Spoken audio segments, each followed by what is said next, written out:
My first question is, how long have you been coaching basketball?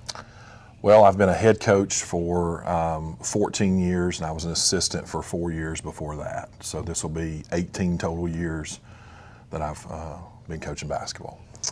Okay. So where did you used to coach?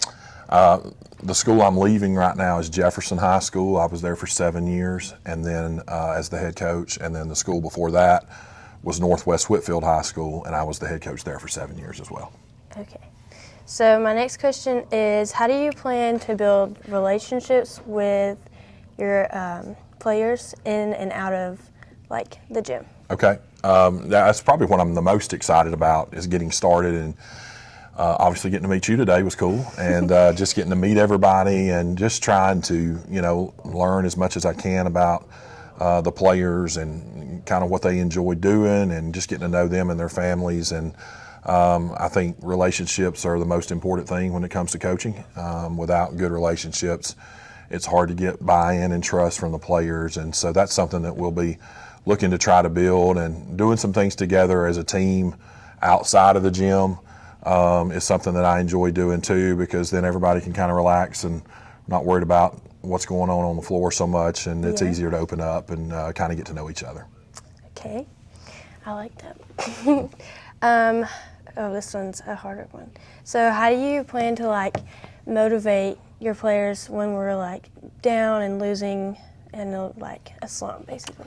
Yeah, I mean, I think that's that kind of goes back to the relationship piece. I think I've kind of got to figure out the buttons to push, and the ways that each player is motivated the best, because not everybody's the same. And I think once I kind of get to know you guys and get to know what makes y'all tick and makes you play the best and the hardest that you can play and compete and do those things, I think it'll be a little bit easier for me to be able to establish those things. But I think it also kind of goes back to your core values and what you believe in, and it's setting the standard for how things are going to be done. There's certain things that are non-negotiables that we'll talk about and we'll have, and I think when everybody's on the same page with that, all that other stuff kind of takes care of itself.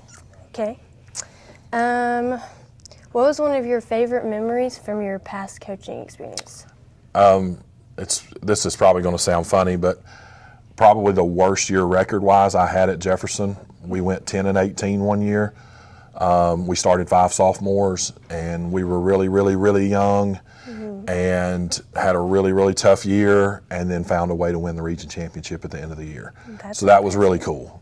Just that's what I tell people all the time. It was probably the least fun season I've ever had, but it was the most gratifying season I've ever had, and so that's something that I'll always remember. Okay. What do you think are the most important qualities for a successful basketball player to have? That's a great question. I think it starts with character, who you are as a person. How do you carry yourself, not only just on the court, but in the hallways here at school and out in the public, and I think that's huge. Second would probably be work ethic. How hard are you willing to work? Does it matter to you what we're trying to achieve? And then probably the third thing would be selflessness. Do you care about the team more than you care about yourself? That's a big deal to me. I'm all about the we and not the me. This is going to take everybody being on the same page in order to get this thing going the way we want to get it going, and the team always comes first. Right.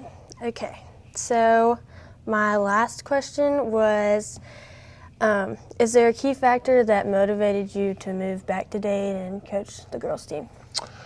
I don't know that there's one key factor. There's probably several. This place has always been special to me. I walked these halls just like you did. I graduated from here in 2000. I was born and raised here. My family's from here.